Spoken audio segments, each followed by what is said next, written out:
X square minus a square plus 2 into x plus a square minus 5a plus 5 is equivalent to 1.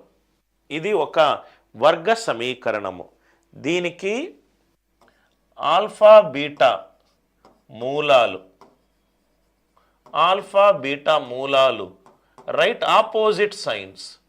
ఒకటి positive అయితే ఇంకోటి negative, ఒకటి negative అయితే ఇంకోటి positive. నాకు ఏ వాల్యూ కావాలి.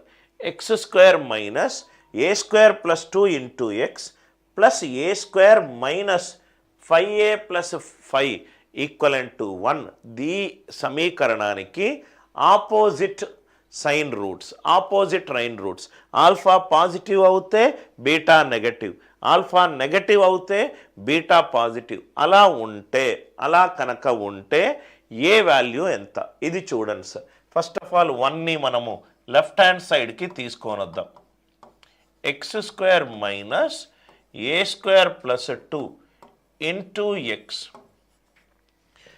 Square minus a square plus 2 into x plus a square minus 5a plus 4 is equivalent to 0. A square minus 5a plus 4 is equivalent to 0. ఇక్కడ వరకు అందరికీ అర్థమైంది కదా sir. Alpha beta opposite sign roots అంటే alpha positive గనక ఉందనుకోండి beta ఏముంటుంది?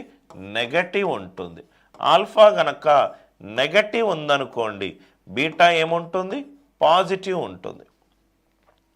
Alpha positive అయితే బీటా నెగటివ్, ఆల్ఫా నెగటివ్ అయితే beta positive. So alpha into beta ఏమవుతుంది? Alpha into beta plus into minus into plus minus అంటే ఆల్ఫా బీటా అనేది మనకు లెస్ దాన్ 0 అవుతుంది. ఈ కండిషన్ అందరికీ అర్థమైంది కదా సార్. ఒకటి పాజిటివ్ అయితే ఇంకోటి నెగటివ్, ఒకటి నెగటివ్ అవుతే ఇంకోటి positive. Alpha into beta. Alpha beta ఏంటి సార్? c/a less than 0. ఏ ఏంటి సార్? ఎక్స్ స్క్వేర్ గుణకము 1 అంటే ఇది పాజిటివ్, ఇది ఆల్రెడీ పాజిటివ్. ఏ పాజిటివ్ అయినప్పుడు c లెస్ దాన్ 0 ఉండాలి. c ఏంటి sir? A square minus 5a plus 4 less than 0 ఉండాలి. A square minus 5a plus 4 less than 0 అంటే దీనికి ఏంటి sir? A minus 1 into a minus 4 less than 0. So already మనం discuss చేసాం. X minus alpha, x minus beta less than 0, x alpha beta మధ్యలో ఉంటుంది. 1 less than a less than 4, 1 less than a less than 4. X minus alpha, x minus beta less than 0 అవుతే X అనేది alpha beta మధ్యలో ఉంటుంది. So ఒక మనకు వర్గ సమీకరణం ఇచ్చాడు, ఒకటి మనకు వర్గ సమీకరణం ఇచ్చాడు. వర్గ సమీకరణము 2 మూలాలు ఆపోజిట్ సైన్ మూలాలు అన్నాడు.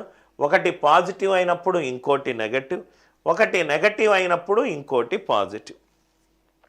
సో ఆల్ఫా బీటా ఇక్కడ నెగటివ్ ఆర్ ఇక్కడ కూడా negative. Alpha beta less than 0. Alpha beta ఏంటి sir? c/a less than 0. A ఏమైంది? ఎక్స్ స్క్వేర్ ముందున్న గుణకము పాజిటివ్ అయింది అంటే c less than 0. A square minus 5a plus 4 less than 0 అవ్వాలి. A minus 1, a minus 4 less than 0. A value దగ్గర ఉంటుంది? 1 less than a less than 4, 1 less than a less than 4.